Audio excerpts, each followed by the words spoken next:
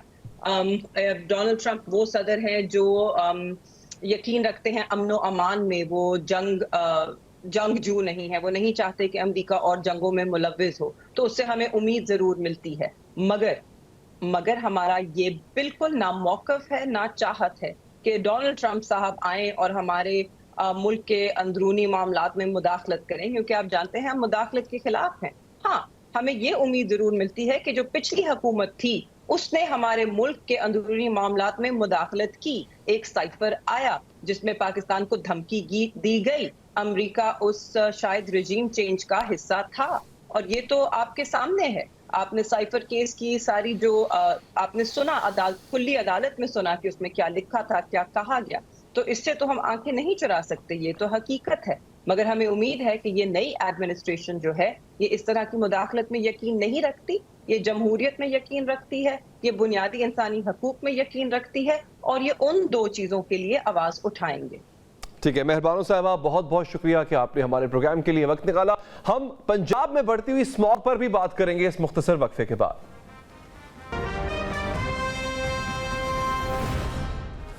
Break کے بعد حاضر ناظرین، زہر آلود اسموگ پاکستان کے سب سے بڑے صوبے پنجاب اور خاص طور پر اس کے دارالحکومت لاہور پر قہر بن کر ٹوٹ رہی ہے۔ لاہور میں فضائی آلودگی آج بھی تمام حدیں پار کر گئی۔ صبح کے وقت ایئر کوالٹی انڈیکس 1260 رہا اور لاہور آج بھی دنیا کا آلودہ ترین شہر ٹھہرا۔ پنجاب میں اسموگ کی شدت کا عالم یہ ہے کہ آسمان سے زمین تک گھپ اندھیرا ہے، شہری سانس کی جنگ لڑ رہے ہیں، پروازیں منسوخ اور مؤخر جبکہ شاہراہوں پر گاڑیاں آپس میں ٹکرا رہی ہیں۔ خبروں کے مطابق اسموگ کی بگڑتی صورتحال کے باعث لاہور سمیت 4 ڈویژنز میں 12ویں جماعت تک تعلیمی اداروں کے بعد پارکس، تفریح گاہیں اور عجائب گھر بھی 17 نومبر تک بند کر دیے گئے ہیں۔ شکاگو یونیورسٹی کی ایک ریسرچ کے مطابق فضائی آلودگی کے باعث لاہوریوں کی اوسط عمر ہر سال 6 سے 7 برس کم ہو رہی ہے، جبکہ لاہوری بچے ایک دن میں سگریٹ کی 6 ڈبیوں کے برابر زہر نگل رہے ہیں۔ لاہور میں بدترین اسموگ کے پیش نظر پنجاب حکومت نے تنگ آمد بجنگ آمد آئندہ ہفتے لاہور میں مصنوعی بارش برسانے کا فیصلہ کر لیا اور مصنوعی بارش کے لیے 11 سے 16 نومبر کے درمیان موسم کو موزوں قرار دیا گیا ہے۔ برطانوی نشریاتی ادارے BBC کے مطابق پاکستان وہ پہلا ملک نہیں جہاں اسموگ کا مسئلہ اس قدر شدت اختیار کر گیا، بلکہ ماضی میں 2 ترقی یافتہ ممالک کے دارالحکومت بھی اسموگ کی لپیٹ میں رہے اور انہیں اس سے نکلنے میں برسوں لگے۔ یہ شہر بیجنگ اور لندن تھے جہاں اب ایئر کوالٹی میں غیر معمولی کمی واقع ہوئی ہے۔ برطانیہ کے دارالحکومت لندن میں 19ویں اور 20ویں صدی میں کئی ایک بار اسموگ چھا جانے کے واقعات دیکھے گئے۔ یہ عموماً اس وقت ہوتا جب لوگ کوئلہ جلا کر گھروں کو گرم رکھنے کی کوشش کرتے اور شہر میں موجود ہیوی انڈسٹری میں سے مختلف کیمیکلز فضا میں چھوڑے جاتے۔ The great smog of London ان سب میں سے سب سے زیادہ مقبول واقعہ تھا جب حد نگاہ اتنی کم ہو گئی تھی کہ صرف چند فٹ تک ہی واضح دکھائی دیتا تھا۔ کہا جاتا ہے کہ اسموگ نے زندگی کو ایسے مفلوج کر دیا تھا کہ یہ گھروں اور تہخانوں میں بھی داخل ہو گئی تھی اور سینما گھروں میں اسکرینز نظر آنا بند ہو گئی تھی۔ 5 دسمبر 1952 کو لندن کے باشندے جب تہوار کے موسم کے آغاز کے بعد شہر میں سیر و تفریح کر رہے تھے تو ایسے میں صنعتوں کی چمنیوں سے دھواں اٹھ رہا تھا۔ جیسے جیسے رات ڈھلتی گئی دھند گہری ہوتی گئی اور جلد ہی اسموگ کی ایک تہہ نے دارالحکومت کو اندھیروں میں ڈبو دیا اور نظام زندگی مفلوج ہو کر رکھ گیا۔ لندن والے سڑکوں پر ٹھوکریں کھاتے ہوئے آگے بڑھ رہے تھے مگر انہیں چند گز سے زیادہ کچھ دکھائی نہیں دے رہا تھا۔ اگلے 4 دنوں تک ہر عملی طور پر تاریکی میں ڈوب گیا۔ زہریلی ہوا سے شہر میں نمونیے، کھانسی اور گلے کے امراض پھیل گئے اور شہر کے اسپتال مریضوں سے بھر گئے۔ زہریلی اس ہوا نے ہزاروں جانیں لے لیں۔ کچھ اندازوں کے مطابق دی گریٹ اسموگ آف لندن کے باعث 10,000 افراد زندگی کی بازی ہار گئے۔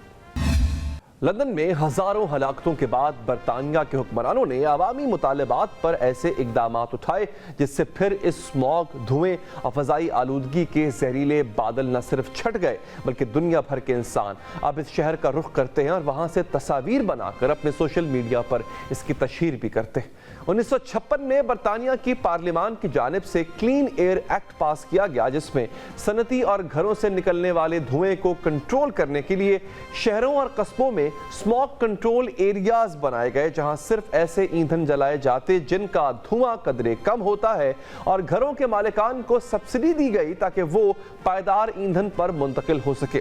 1968 میں اس ایکٹ میں توسیع کی گئی اور لندن کی ایئر کوالٹی میں اس کے بعد کی دہائیوں میں بہتری آنے لگی۔ شہری انتظامیہ کی جانب سے الٹرا لو ایمیشن زون متعارف کروائے گئے جن میں زیادہ دھواں پھیلانے والی وہیکلز پر بھاری جرمانے عائد کیے گئے۔ لندن سٹی ہال کی جانب سے اس پالیسی کے نفاذ کے 6 ماہ بعد کہا گیا کہ فضائی آلودگی میں 1/3 کمی واقع ہوئی۔ برطانیہ کی طرح چین میں بھی تیزی سے ہونے والی صنعتی ترقی کے باعث فضائی آلودگی میں بتدریج اضافہ دیکھنے کو ملا۔ اسی دہائی کے بعد جب چین کوئلے سے چلنے والے پاور سٹیشن اور گاڑیوں کی خریداری میں اضافہ ہوا تو چین کا دارالحکومت بیجنگ میں زہریلے کیمیکلز اور فضائی آلودگی میں بتدریج اضافہ ہونے لگا۔ 1914 میں Shanghai academy of social sciences نے قرار دیا کہ بیجنگ شہر انسانوں کے رہنے کے قابل نہیں رہا کیونکہ یہاں آلودگی بہت زیادہ ہے۔ اقوام متحدہ کی ایک رپورٹ کے مطابق 2013 سے 2017 میں 4 سال کے درمیان بیجنگ میں فضا میں ذرات کی شرح 35% سے کم ہو کر 25% ہو گئی۔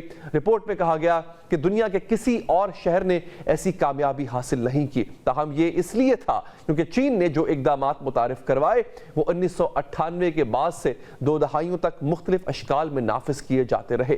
چین کی حکومت نے صنعتوں پر اخراج کو بہت کم کرنے کے لیے معیار وضع کیا، جدید ایئر کوالٹی مانیٹرنگ سسٹم بنایا اور مزید پبلک ٹرانسپورٹ انفراسٹرکچر بھی بنایا۔ چین میں گاڑیوں میں استعمال ہونے والے ایندھن کی کوالٹی بھی بہتر بنائی گئی۔ یہی نہیں، ایک بڑے ایکشن پلان کے تحت دیگر اقدامات کے علاوہ کوئلے سے چلنے والے نئے منصوبوں پر پابندی لگا دی گئی۔ رہائشی عمارتوں میں کوئلے سے چلنے والے ہیٹنگ سسٹم کو بند کر دیا گیا۔ ڈیزل ٹرکس میں ایندھن اور انجن کے معیار کو بڑھایا گیا، جبکہ آلودگی پھیلانے والی پرانی کاروں کا استعمال بند کر دیا گیا۔ لوگوں کو الیکٹرک کاروں کو اپنانے اور مختلف سفر کے لیے اپنی سائیکل چلانے کی ترغیب دی گئی۔ فن لینڈ میں قائم centre of energy and clean air کے مطابق بیجنگ نے شہر میں ہوا کے معیار کو بہتر بنانے کے لیے سخت محنت کی، لیکن گزشتہ 1 دہائی کے دوران نمایاں بہتری اس وقت دیکھنے میں آئی جب انہوں نے اپنی ان کوششوں کو شہر کی حدود سے باہر بھی بڑھا دیا۔ یہی نہیں، بیجنگ نے فضائی آلودگی سے لڑنے کے لیے 2013 میں 403 ملین بجٹ کو 2017 میں بڑھا کر $2.6 ارب کیا۔ سماگ 2021 سے پنجاب کا تعاقب کر رہی ہے۔ 2021 سے صوبے میں تعلیمی ادارے بھی بند کیے جا رہے ہیں۔ لاہور میں گزشتہ سال بھی متحدہ عرب امارات کے اشتراک سے کلاؤڈ سیڈنگ کی گئی، مگر سماگ پھر بھی ہر سال نومبر میں پنجاب کے دروازے پر دستک دے دیتی ہے، جس کا مطلب ہے کہ سماگ مصنوعی بارشوں اور تعلیمی اداروں کی بندش سے نہیں، لندن اور بیجنگ فارمولے سے ہی جان چھوڑے گی۔ اس کے ساتھ ہی ناظرین، پروگرام سے اب تک کے لیے اتنا ہی۔ مجھے دیجیے اجازت، اللہ نگہبان۔